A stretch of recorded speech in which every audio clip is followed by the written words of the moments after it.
بزرگان محترم، عزیز نوجوان دوستوں، بھائیوں اور قابل احترام اسلامی ماؤں اور بہنوں، یہ بات ہم سب کو اچھی طرح سے معلوم ہے کہ ہر انسان کا ظاہر اور باطن دونوں ہوتا ہے۔ کوئی بھی انسان یہ نہیں کہہ سکتا کہ میرا صرف ظاہر ہے باطن نہیں، یا باطن ہے صرف ظاہر نہیں ہے، ایسے تو نہیں کہہ سکتا۔ ہر انسان کے ساتھ یہ دونوں چیزیں لگی رہتی ہیں، لیکن کس کو زیادہ اہمیت دینا ہے یہ جاننے کی ضرورت ہے۔ آج کی دنیا میں ہم انسانوں میں ایک بڑی اکثریت ایسی ہے جو ہمارے اپنے ظاہر کا اہتمام کرتے نظر آتی ہے، ہر حیثیت سے، کہ میرا اپنا پوشاک، میرا لباس، میرا اپنا چہرہ مہرہ، میرا اپنا جسم اور میرا اپنا میک اپ، ایسی جو بھی چیز ظاہر کی ہوتی ہے، ہر چیز میں آدمی چاہتا ہے کہ بالکل میں عمدہ سے عمدہ اپنی ہر چیز رکھوں، میری اپنی گاڑی ہو، میرا اپنا مکان ہو، مکان کے اندر فرنیچر ہو، یہ وہ ہر چیز کے اندر صرف ظاہر پر پوری توجہ مرکوز کرنا چاہتا ہے۔ کیا وجہ ہے؟ کہ بھائی میرے جیسے اور انسان جب میرا ظاہر دیکھیں گے، میرا اپنا میرے اپنے آپ کو دیکھیں گے، میرے مکان کو دیکھیں گے، میری گاڑی کو دیکھیں گے، میری فلاں چیز کو دیکھیں گے، اش کریں گے کہ ہاں صاحب انہوں نے کتنی قیمتی چیز، کتنی نفیس چیز انہوں نے لی ہے، کیسا ان کا اٹھنا بیٹھنا، کیسا ان کا رہن سہن ہے۔ بس یہ تعریف لوگوں کے دو جملے سننے کے لیے آدمی اپنی زندگی بھر انہی کے پیچھے لگانے کی کوشش کرتا ہے، لیکن حقیقت میں ہمارا اپنا ذرے ذرے کے، کائنات کے ذرے ذرے کا مالک، ہمارا اپنا مالک، ہمارا اپنا خالق، ہمارا اپنا رازق ہماری اوپر نگاہ ڈالتا ہے، مگر رب کائنات کی نگاہ نہ ہمارے اپنے جسم پر ہوتی ہے، نہ ہماری اپنی شکل و صورت پر ہوتی ہے، نہ ہمارے لباس پر، نہ ہمارے مال پر، نہ ہمارے مکان پر، نہ دکان پر، کسی چیز پر نہیں، کیونکہ وہ سب اسی کا دیا ہوا ہے۔ ہاں اللہ رب العالمین کی نگاہ اگر ہمارے پر ہوتی ہے تو کہاں ہوتی ہے؟ ہمارے اپنے دلوں پر ہوتی ہے۔ یہ اللہ کے نبی صلی اللہ علیہ وسلم بتاتے ہیں کہ ان اللہ لا ينظر الى صورکم ولا الى اموالکم ولكن ينظر الى قلوبکم واعمالکم، کہ لوگوں اللہ تعالیٰ تمہارے چہرے مورے، تمہارے شکل و صورت کو اللہ نہیں دیکھتا، نہ تمہارے مال و دولت کو دیکھتا ہے، اللہ تعالیٰ دیکھتا ہے تو تمہارے دلوں کو دیکھتا ہے، تمہارے اپنے اعمال کو دیکھتا ہے۔ تو یہ جس پر کہ ہمارے رب کی نگاہ پڑتی ہے، ہم اس سے غافل ہوتے ہیں، اسے سنوارنا نہیں چاہتے ہیں، اسے بالکل حسین و جمیل بنانا نہیں چاہتے ہیں، لیکن ہمارے اپنے جیسے لوگوں کی نگاہ جن پر پڑتی ہے، بس اس کے پیچھے ہماری اپنی پوری محنت صرف کر دیتے ہیں کہ ہم اس کو اچھے سے اچھا بنا کر پیش کریں۔ دیکھیں اللہ رب العالمین سورہ حجرات میں بہت ساری تعلیمات اللہ تعالیٰ نے دی ہیں، تو اسی میں سے جو آیت میں نے آپ کے سامنے پڑھی ہے، اللہ رب العالمین سارے لوگوں کو پکار کر کہتے ہیں کہ یا ایھا الناس، اے لوگو، انا خلقناکم من ذکر و انثی،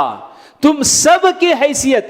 یہ جیسی ہے کہ تم سب کو ہم نے ایک مرد اور ایک عورت سے پیدا کیا ہے، وَجَعَلْنَاكُمْ شُعُوبًا وَقَبَائِلَ، اور تم لوگوں کو ہم نے بالکل قبیلوں میں، اس میں کنبوں میں ہم نے بانٹ دیا ہے۔ کیا کرنے کے لیے؟ لِتَعَارَفُوا، تاکہ تم آپس میں ایک دوسرے کی پہچان رکھ سکو کہ ہاں یہ ہمارے فلاں ہیں، یہ ہمارے فلاں ہیں، یہ فلاں ہیں، یہ فلاں ہیں، اس طرح سے کیا آپس میں تمہاری اپنی پہچان ہو، اس لیے یہ ہم نے کر دیا ہے۔ لیکن یاد رکھو ان اکرمکم عند اللہ اتقاکم، کہ تمہارا اپنا قبیلہ کتنا اونچا کیوں نہ ہو جائے، تمہارے اپنے سارے گھر والے پورے کے پورے ڈاکٹر، پورے کے پورے انجینئر، دنیا کے بڑے سے بڑے عہدے پر پہنچ گئے، کچھ بھی ہو جائے،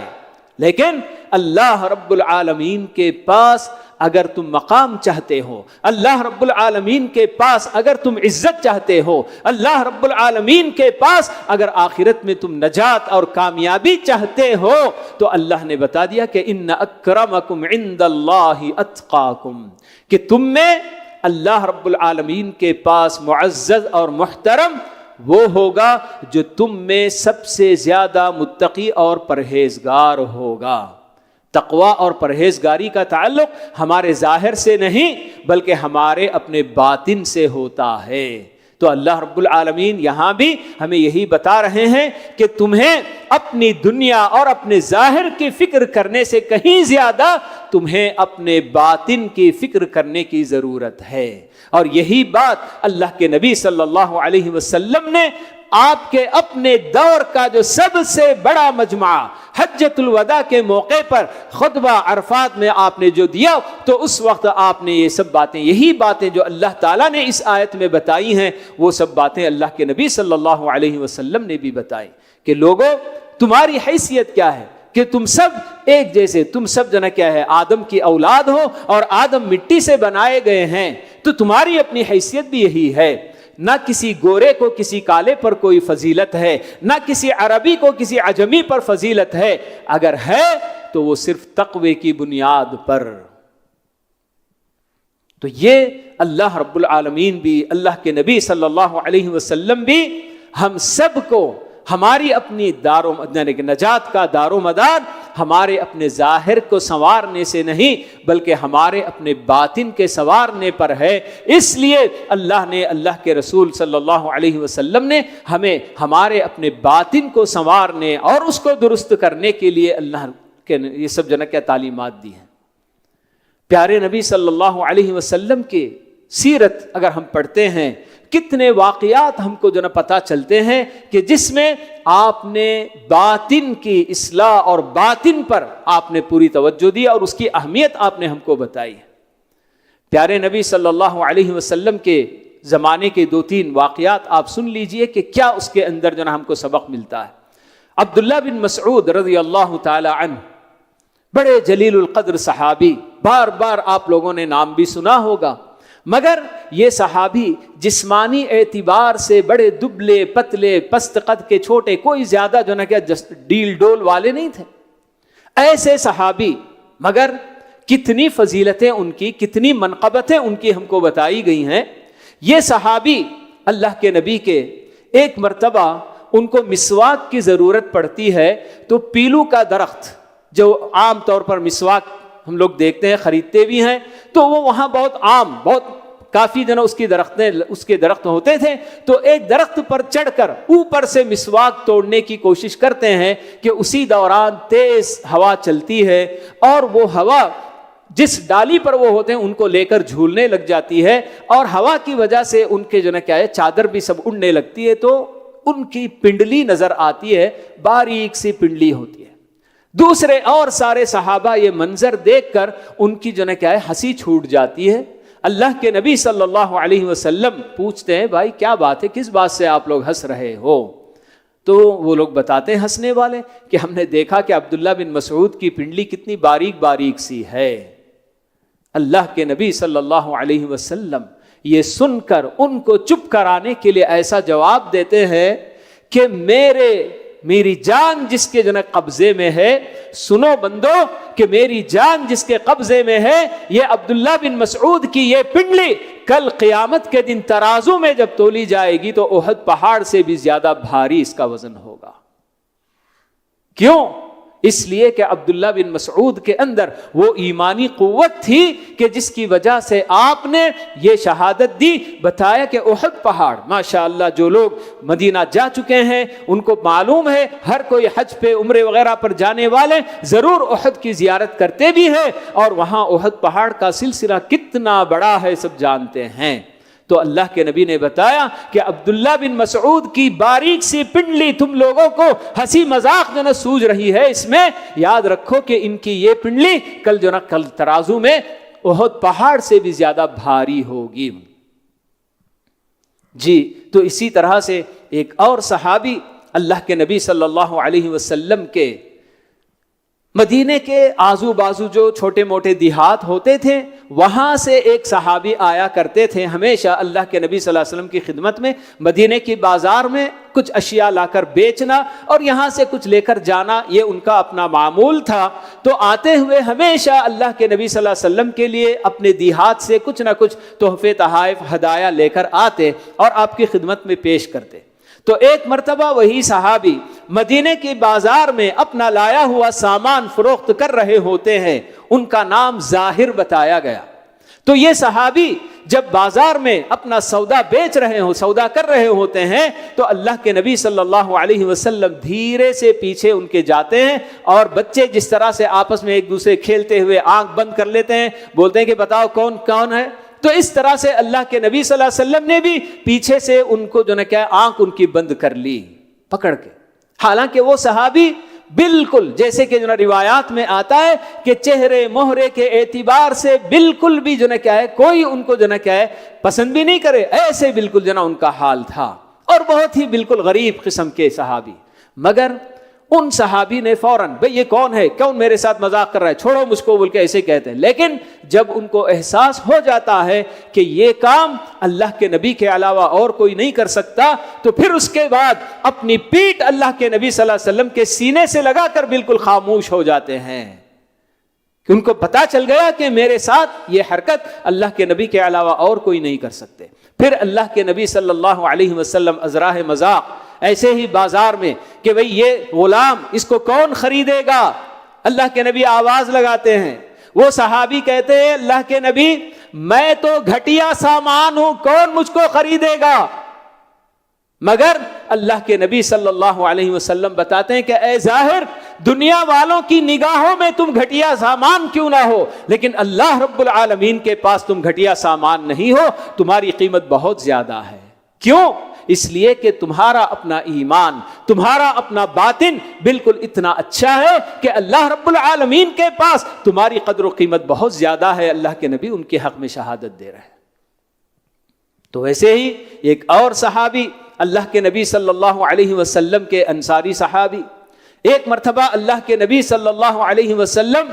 اپنے مجلس میں بیٹھے ہوئے ہوتے ہیں صحابہ کے ساتھ میں، اور سارے صحابہ اللہ کے نبی صلی اللہ علیہ وسلم کے منہ مبارک سے جو بالکل موتیاں جھڑ رہی ہوتی ہیں، کیونکہ آپ کی مجلس ایسے بیکار کی گپ شپ کی یا بیکار باتوں کی نہیں ہوتی ہے، آپ کی واعظ و نصیحت کی باتیں سن رہے ہوتے ہیں کہ اتنے میں اللہ کے نبی صلی اللہ علیہ وسلم اچانک اپنے صحابہ کے سامنے بتاتے ہیں کہ ابھی آپ لوگوں کے سامنے ایک جنتی آئے گا۔ سارے صحابہ کے کان کھڑے ہو جا رہے ہیں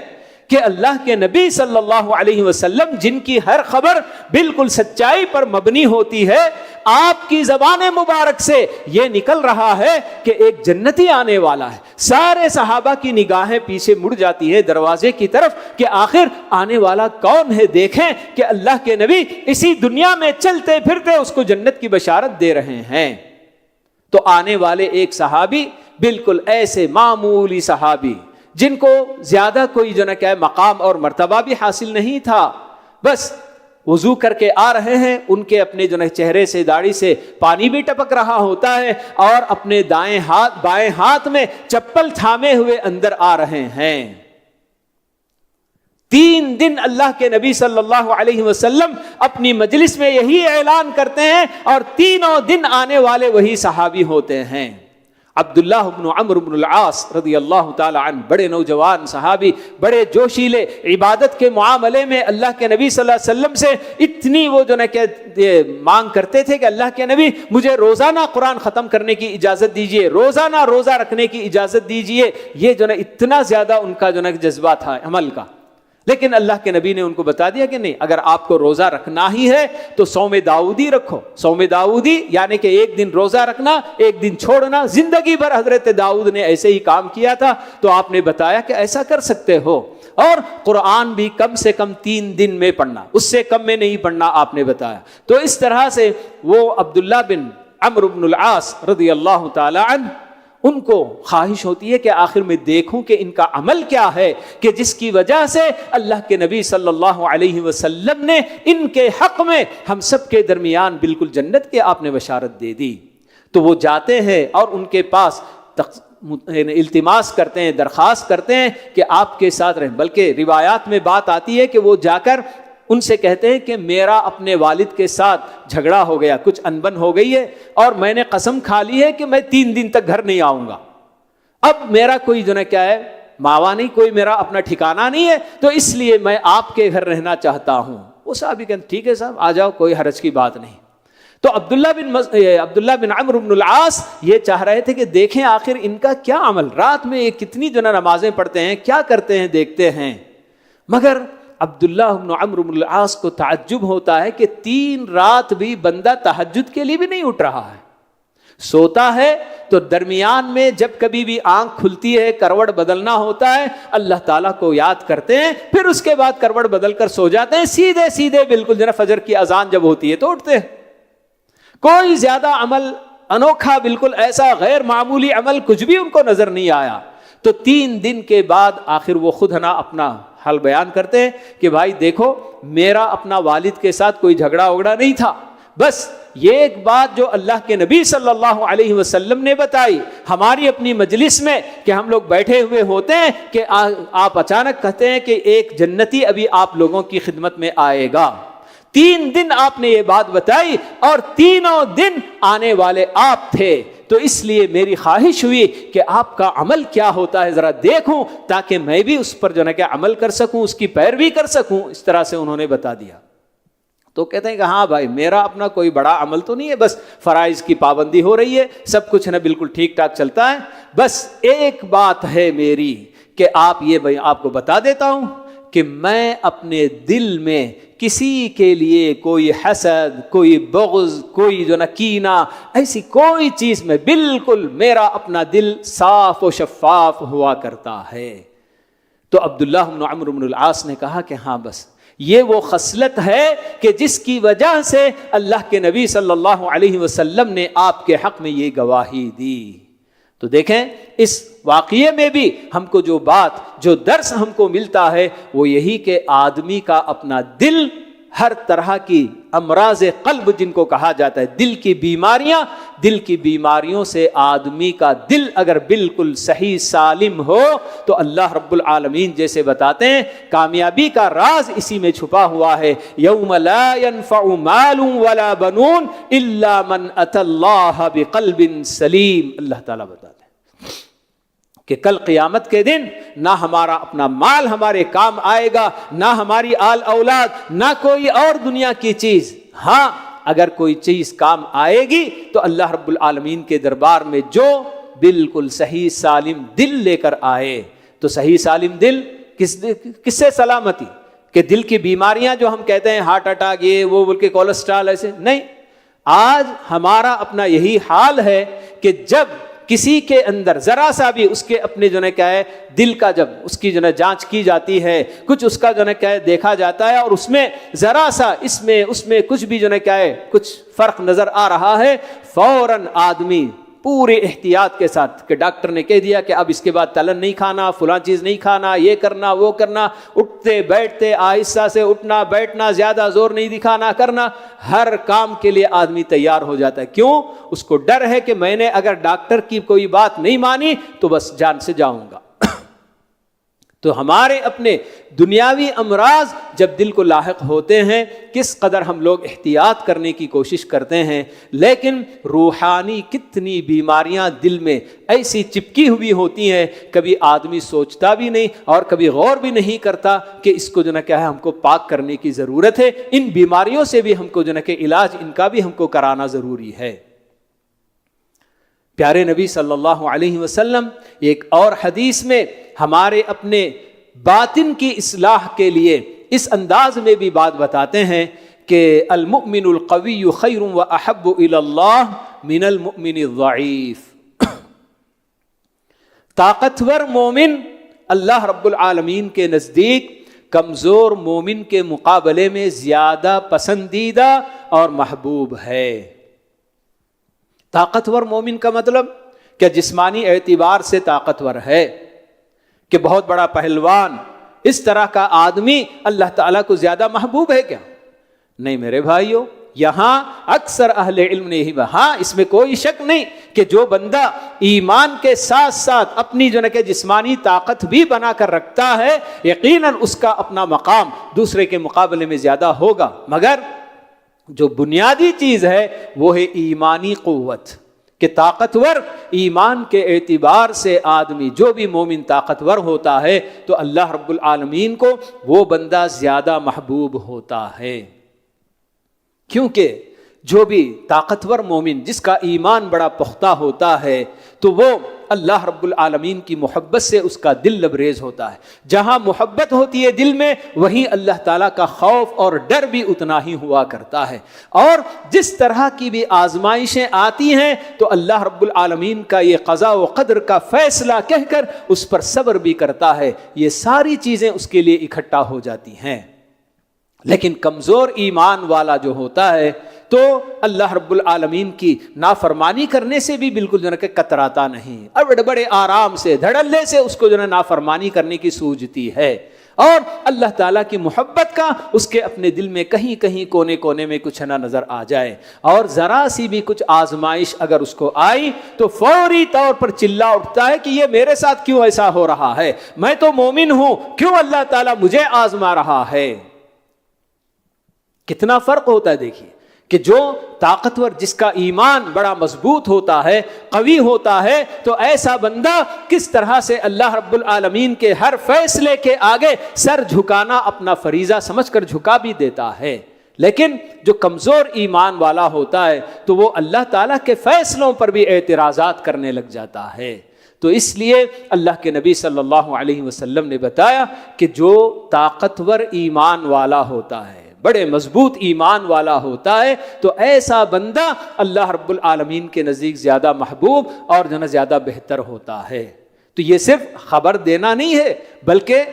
اس کے ذریعے اللہ کے نبی صلی اللہ علیہ وسلم ایک ایک مومن کو یہ بتانا چاہ رہے ہیں کہ جب آپ کو یہ بات معلوم ہے کہ اللہ کس کو چاہتا ہے، اللہ کے نزدیک کون زیادہ محبوب ہے، تو آپ کی اپنی ذمہ داری ہے کہ آپ اپنے آپ کو مضبوط ایمان والا بنانے کی کوشش کریں. یہ کوئی ایسی چیز نہیں ہے کہ ایمان کی قوت بڑھانے کے لیے چارج میں لگا دو، بیٹری جیسے کہ چڑھ جاتی ہے کم ہونے کے بعد تو چڑھ جائے گی، نہیں. یہ سب ہمارے اپنے لیے بتایا گیا کہ ایمان ایسی چیز ہے کہ طاعت کے کام، نیکیوں کے کام آپ جتنے کریں گے آپ کا ایمان اتنا ہی جو نا بڑھتا جائے گا، اور جتنی معصیتوں میں، نافرمانیوں میں، گناہوں کے کاموں میں آپ پڑیں گے اس قدر آپ کا ایمان کمزور سے کمزور ہوتا چلا جائے گا.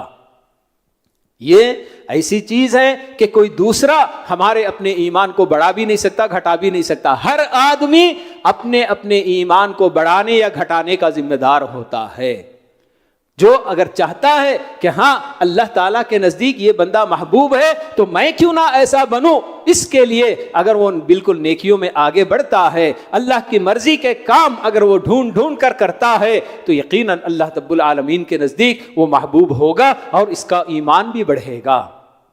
تو ہر آدمی اپنی جگہ پر اپنے ایمان کے بڑھنے اور گھٹنے کا ذمہ دار ہوتا ہے. تو اس لیے ہمیں ہمارے اپنے ظاہر پر فکر کرنے سے زیادہ بلکہ ہم یہی کہیں گے کہ جس آدمی کا باطن بہتر ہو گیا، جیسے اللہ کے نبی صلی اللہ علیہ وسلم کی مشہور حدیث بار بار آپ نے جو نا سنی بھی ہوں گی کہ آپ نے بتایا کہ ہمارے اپنے جسم میں گوشت کا ایک چھوٹا سا ٹکڑا ہے کہ وہ ٹکڑا اگر درست ہو گیا تو سارا جسم درست ہو جائے گا، اگر وہ ٹکڑا بگڑ گیا تو سارا جسم بگڑ جاتا ہے. آپ نے بتایا کہ لوگوں اس کو دل کہا جاتا ہے